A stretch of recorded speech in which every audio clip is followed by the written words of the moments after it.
what he says? You fellas hear what Eddie says? The bravest man he ever struck was a Yank. You hear that? And I'm sticking to it. Cripes, I didn't think you'd forget him. You of all people. He was the bravest man I ever struck. An American, he was. An American engineer named Van Noy. The bravest soldier I ever met. Citation.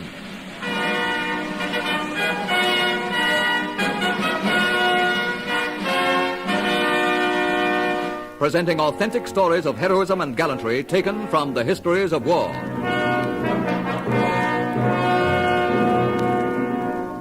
The story of Private Nathan Van Noy of the United States 2nd Engineer Special Brigade.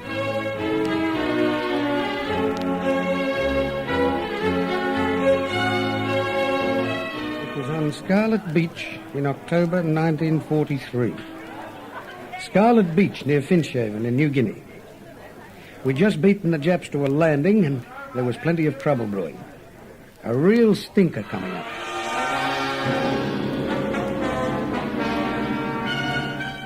The 20th Japanese Division was already on its way to Finchhaven when the 20th Australian Brigade, one-third its size, landed ahead of it and secured a foothold on the east coast of the Huon Peninsula.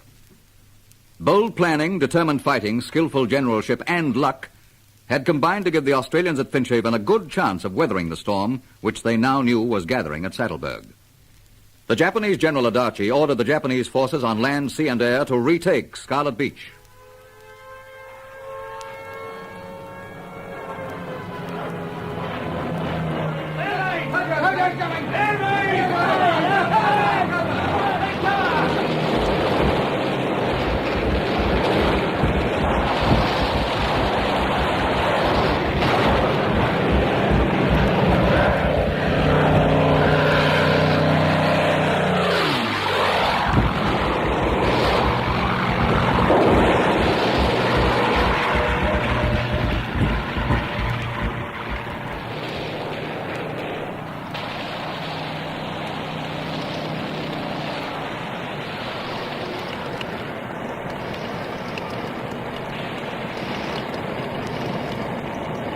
Those Jap bombers sure dropped the swag that time. Very considerate of the rainstorm to come and help us put the fires out.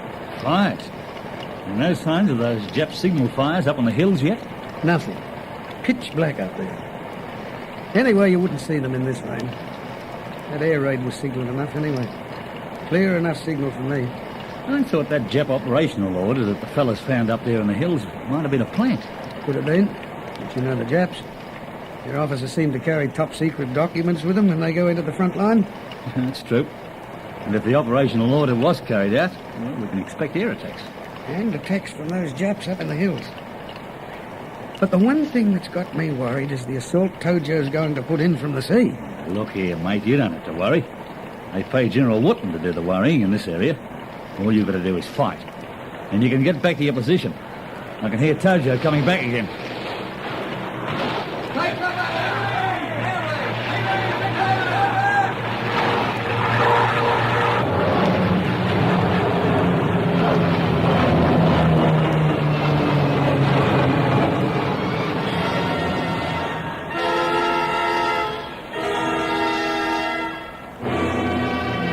For 2 hours in the rain-soaked darkness on October 17, Japanese bombers rained bombs onto the Australian defensive positions on Scarlet Beach.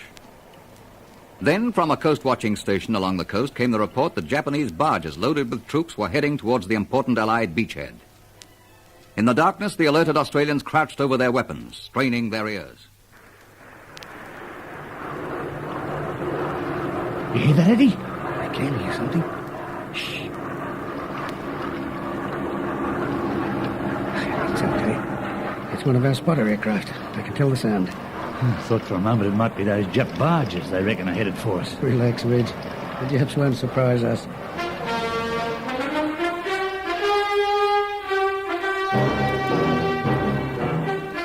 The Japanese had other ideas.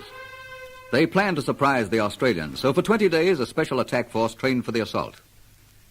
Then they were ready, and as General Adachi later described them, they awaited the day, firm in their belief of certain victory. Came the day, and they set off in their barges ready to do or die.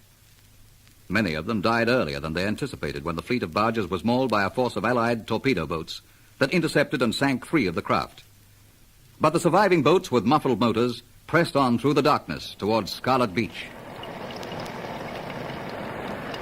The spotter aircraft is gone. There's no sign of it, apparently. Listen. Listen. Barges! Take post! Take post! Gotta be barges! I heard them. Listen. Listen. They're coming. Sure, they're coming. Do you know the orders? Hold fire until they're within 50 yards of the beach. And these Japs are going to get a shock.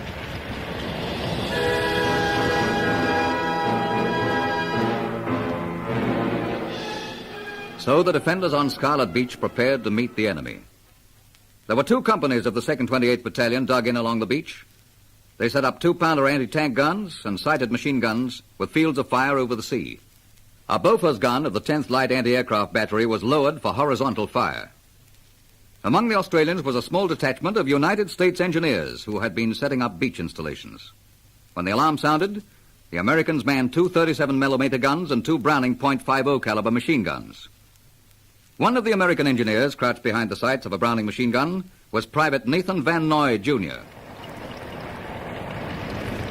They're heading up to the north end of the beach. Yeah, moving in quickly, too. They're turning now. They're turning. Yes, turning into the beach. Hold it. Hold it. 50 yards. 50 yards. And 50 yards it is. The Bofors gun opened the firing, but the commander saw that his shots were going high, flying over the barges that appeared as a white wake just out there in the darkness. With the Bofors useless, the crew leapt into weapon pits, and as the barges crunched into the beach, a wall of fire from Australian and American machine guns swept to meet them.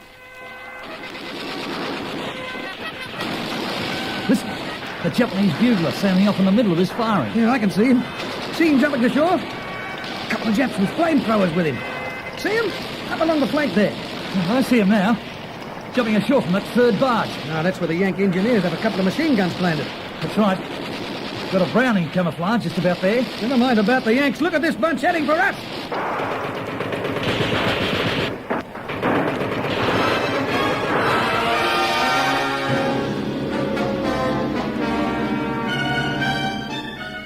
With bugles sounding, the Japanese plunged ashore, and there was pandemonium on Scarlet Beach.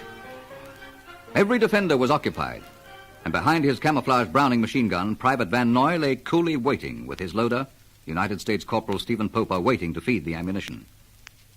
They lay hidden as the Japanese came ashore, and one barge came right at their position. Other guns were firing, but Van Noy was waiting until the charging Japanese were almost upon him. Closer came the enemy, throwing grenades as they charged. They're still coming. Watch out for that bunch to the right, heading for the Yanks. They hit the Yanks. Lobbed a grenade right onto that Yank machine gun pit. Right on it. The Yank's firing. He's firing.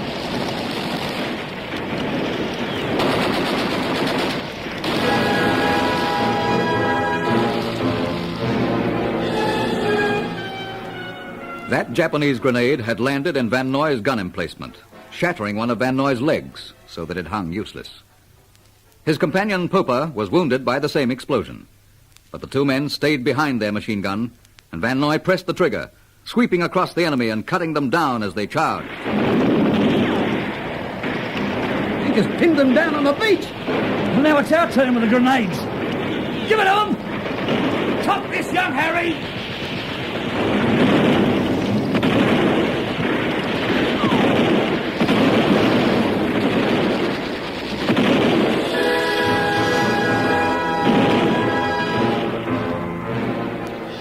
Browning, manned by Van Noy, caused great slaughter and pinned down the enemy. The barges were pounded. 2 were destroyed on the beach, while the 3rd drifted away, filled with groaning wounded. And Van Noy continued to fire on the enemy, tracing them as they crawled on the beach. Another grenade burst in his gun pit, but he fought on. Both his legs were now badly shattered, and he was bleeding heavily, but he fought on. Then another enemy grenade landed in the pit, and the gun was silenced. With his finger on the trigger, the gallant American youth lay dead.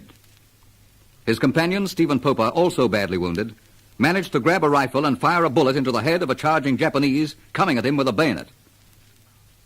When found, he was alive, with the body of the dead Japanese sprawled across him. Yeah, I'll pay that yank. He had some guts. Like I said, the bravest man. The bravest soldier I ever saw was that young Van Noy. They gave him America's highest decoration, the Congressional Medal of Honor. He was the first American engineer to win that award. And they did something else that would have pleased him, too. A year later, when the American Army developed a new type of port repair ship, a seagoing vessel of 2,500 tons, the first they launched was christened Junior Van Noy.